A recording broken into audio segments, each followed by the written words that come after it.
Magandang gabi, Philippine Air Force. Narito ang ating latest weather update para sa araw ng Sabado, 13 Setyembre 2025. Para po sa ating synoptic situation, meron po tayong binabantayan isang low pressure area sa loob po ng ating Philippine Area of Responsibility at kaninang ganap na alas 3, huli itong namataan over the coastal waters of Pampanas, Northern Samar. At sa loob po ng 24 oras, inasahan po natin ang bababa po ang tsansa nito na banging isang bagyo. At dahil nga sa low pressure area, asahan natin sa Metro Manila, Central Luzon, Calabarzon, Mimaropa, Bicol Region, Visayas, Northern Mindanao, at Zamboanga del Norte ang makakaranas ng maulap na kalangitan na may kalat-kalat na pag-ulan, pagkulog at pagidlat. At easterlies naman po ang naka-apekto sa northern part of Luzon. At para sa mahiging lagay ng panahon para bukas.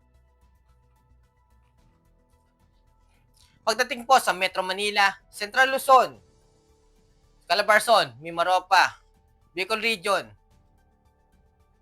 ay makakaranas po ng maulap na kalangitan na may dalang kalat-kalat na pag-ulan, pagkulog at pagidlat. At sa nalabing bahagi po nito ay makakaranas naman po ng bagya hanggang maulap na kalangitan na may dalang pulupulong pag-ulan, pagkulog at pagidlat.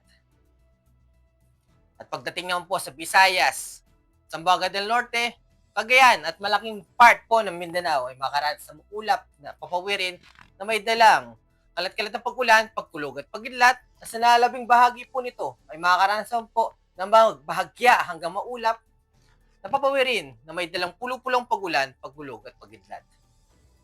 At pagdating po sa 3-day forecast over Metro Manila, asahan po natin ngayong Lunes ay makakaranas po tayo ng isang maulap na papawirin na may dalang kalat-kalat na pag-ulan, pagkulog at pagidlat.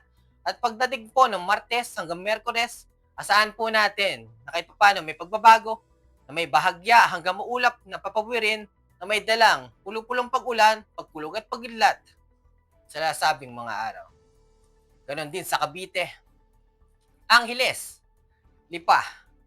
At pagdating po sa Puerto Princesa, buong 3-day forecast po natin, nakaranas po sila ng maulap na papawirin na may dalang kalat-kalat na pag-ulan, pagkulog at pagidlat. Ganon din sa Calayan Island.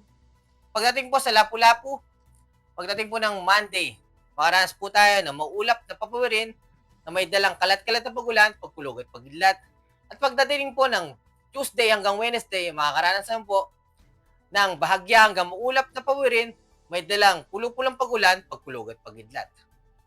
Ganon din sa Zamboanga. At pagdating po sa Davao, makakaranas po tayo from Lunes, Martes hanggang Miyerkules ng bahagya hanggang maulap na papawirin na may dalang pulupulong pag-ulan, pagkulog at pagidlat.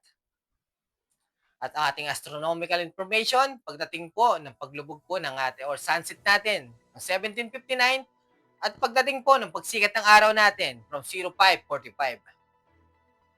At ang ating moon illumination, meron tayo 60% decreasing po ang ating buwan. At para sa ating social media account, para manatiling updated ng panahon, manatiling supportahan lang po natin ating mga social media account. Para po sa ngalan ng ating commanding officer, Colonel Alvin John Cugador, Philippine Air Force, General Staff Corps, ako po si Airman Calvin Darcy San Agustin, ang inyong weather forecaster from Air Force Weather Center. Muli, magandang gabi po.